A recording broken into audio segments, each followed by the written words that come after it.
It began modestly enough. We'd had a dry but indifferent summer and were basking in an unduly warm and sunny autumn that stretched through into the third week of November. Finally the weather broke, and in dribs and drabs rain came and wetted the garden.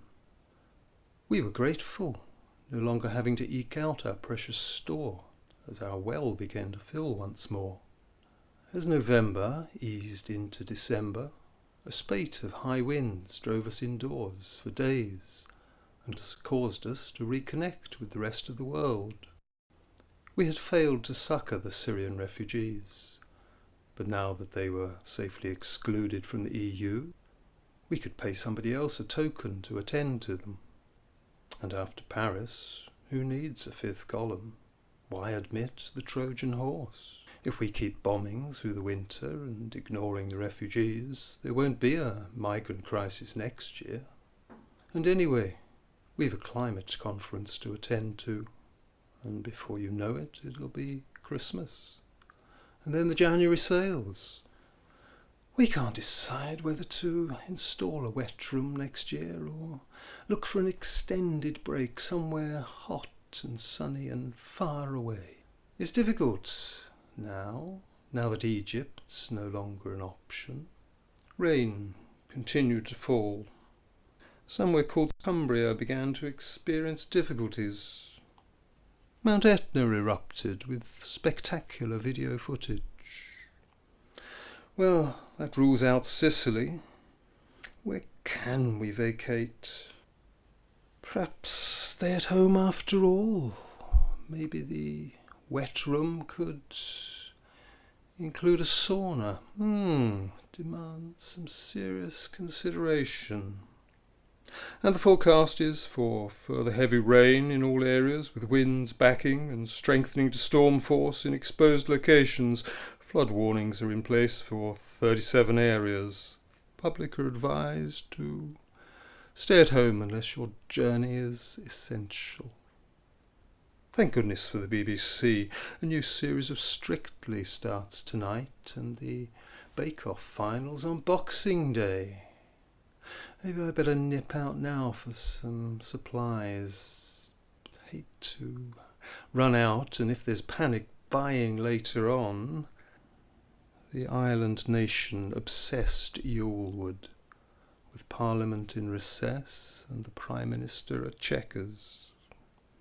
In from the Atlantic coursed the west wind, tipping the toe of Cornwall. It spiralled anti-clockwise around our nation. Stronger and tighter blew the wind, backing up the bulging rivers and causing them, in domino fashion, to burst their banks, engulfing the low ground at a stroke. With the wind veering eastward and strengthening yet further, the Thames barrier was closed.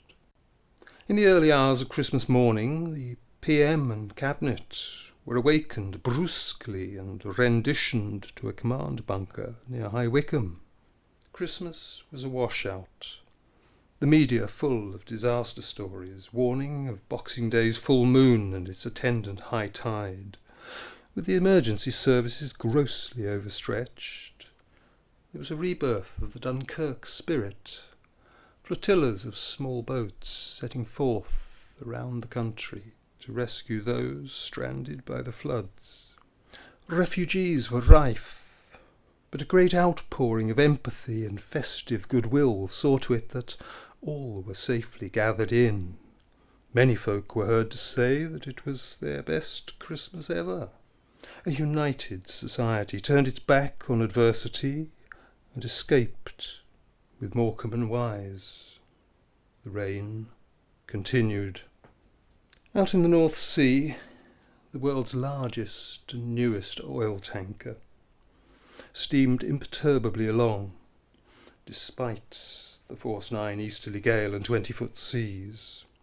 Unfortunately, its state-of-the-art radar failed to register the clutch of waterlogged shipping containers, just barely afloat and directly in its path.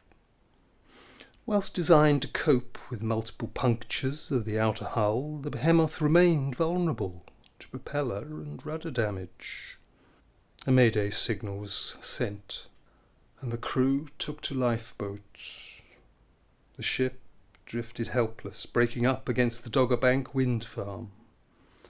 A vast slick formed and slobbered its way down the English coast, adding to the misery of those now being flooded.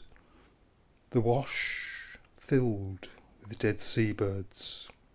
Oil entered the Thames. The tide rose. Speculation was wild. Would the barrage hold? Was London safe? When the first sombre corpses washed ashore in Maidenhead, world media convulsed. The PM declared a national disaster and appealed for international rescue. And still it rained.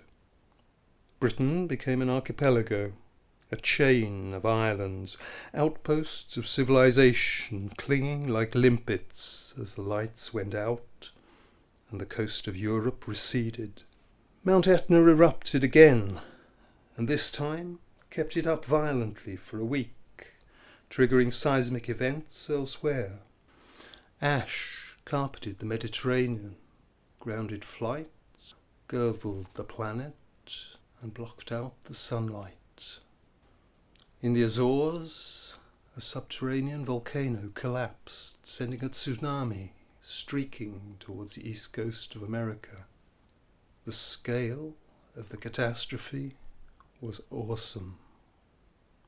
Back in Britain, the wind turned northerly, and winter stepped forth.